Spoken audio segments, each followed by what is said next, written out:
What I'm going to talk about today is why hormonal health is so important, number one, to your bones. And then we're also going to dispel some common myths you may have been told over the last 2 decades about hormone replacement therapy. So let's talk about number one. Everybody's heard this myth, and the myth is that hormone replacement therapy, particularly estrogen, increases the risk of reproductive cancers like breast cancer and cardiovascular disease.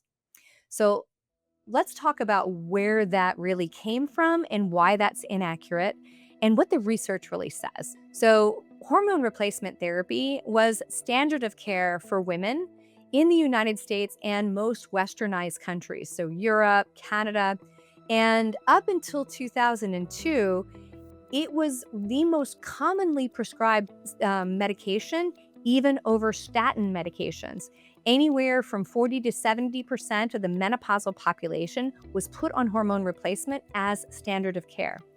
Now, all of the studies through the 50s, 60s, 70s, 80s, and 90s all showed hormone replacement to be protective to women. And it was one study called the Women's Health Initiative.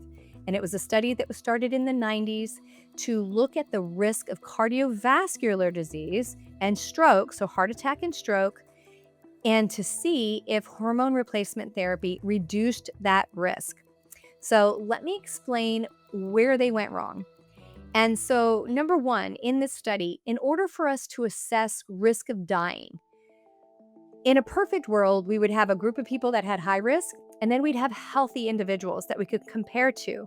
Well, in this particular study, they excluded healthy populations. So, what does that really mean? The average age of the woman in the study was almost 62 years old, so significantly 10 years past menopause.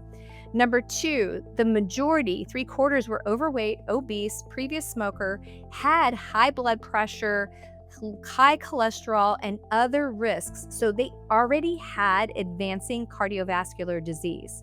Now, why did they do this?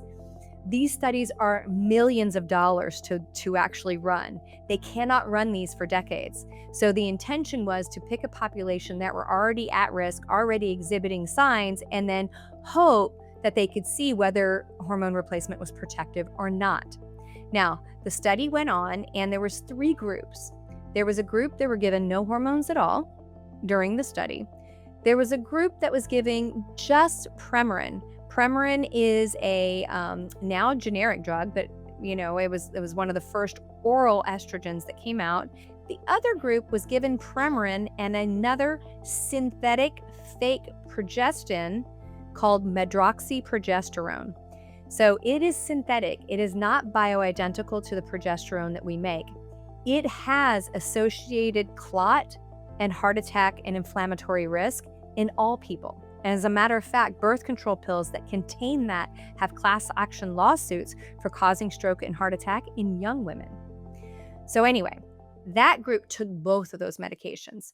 Flash forward a couple years, the group that was taking the synthetic medroxyprogesterone and Premarin, known as PremPro, showed an increased risk of stroke. So they halted the study at that time. Now, the group that were taking nothing did not. The group that were taking estrogen also did not. Now, as they were preparing the study, a small group, a subcommittee within the committee, released information to the media. And here's what the real data said. So all women, if you are in this age group, have a 4 in 1,000 chance to get breast cancer. That's just the stats, regardless of what you do. Now, in this particular group taking PremPro, it went from 4 in 1,000 to 5 in 1,000, which is actually not statistically meaningful and actually would be considered something to chance. Now, because they were looking for a reason to get rid of what they said the runaway train of women getting hormone replacement therapy, because that was their bias going into this, they wrote up, while the study was in peer review, which means peers are looking at it to look at the science and make sure that it's strong and test and see if it's correct, they actually released it to the media, and the media went wild. And overnight, women were taken off of hormones. Overnight, doctors were told that it was dangerous. Overnight, they added a black box warning saying that estrogen caused heart attack and stroke and the risk for breast cancer.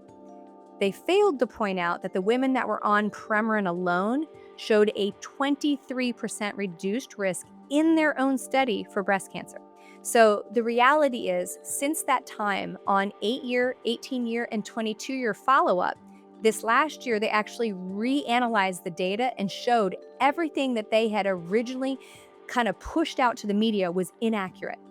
But yet we're still paying the price for it. So basically 2 decades, an entire generation of women have been robbed of the opportunity of hormone replacement